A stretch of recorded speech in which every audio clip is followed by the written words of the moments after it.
Coucou les amis, j'espère que vous portez tous bien. Aujourd'hui, nous allons lire les histoires qui se trouvent dans notre livre « Les 20 000 mots sous les mers ». Alors, nous allons tout d'abord commencer avec celle-ci.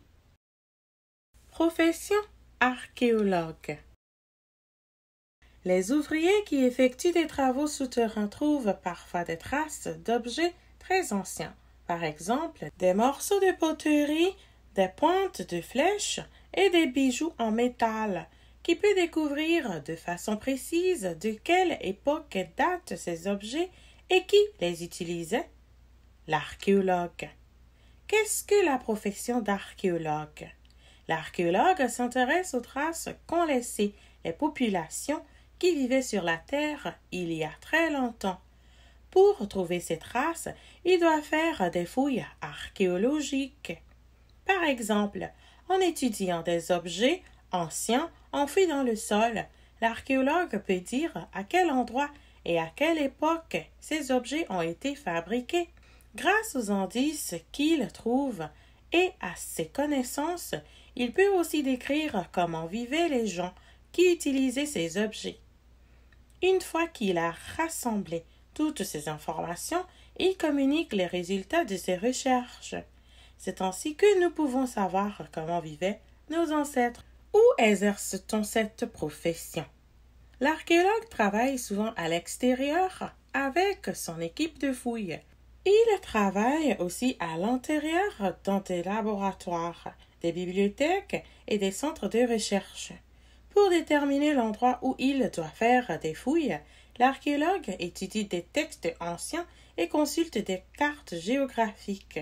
Ces documents lui fournissent des indices sur les lieux où il aura des chances de trouver des traces intéressantes.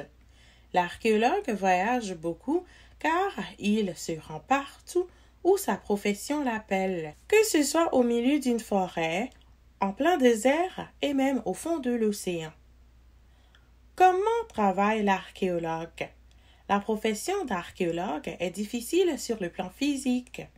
Entouré de son équipe, l'archéologue creuse la terre pendant de longues heures à genoux en répétant les mêmes gestes. La patience est une qualité essentielle pour exercer cette profession. Lorsqu'il trouve enfin un objet enfoui, que ce soit un ustensile ou une momie, il doit le déterrer très lentement et avec beaucoup de soin.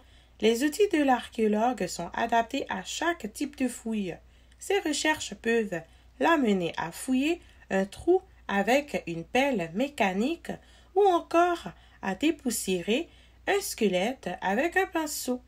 L'archéologue doit aussi faire très attention lorsqu'il déplace et transporte des objets trouvés pour pouvoir les étudier. Enfin, à l'aide de plusieurs appareils et techniques, l'archéologue parvient à associer un objet à une époque précise. En étudiant les traces du passé, l'archéologue arrive à comprendre comment vivaient les gens autrefois. Ces recherches peuvent donc nous aider à mieux connaître nos ancêtres ainsi que de nombreux peuples qui ont vécu il y a très longtemps.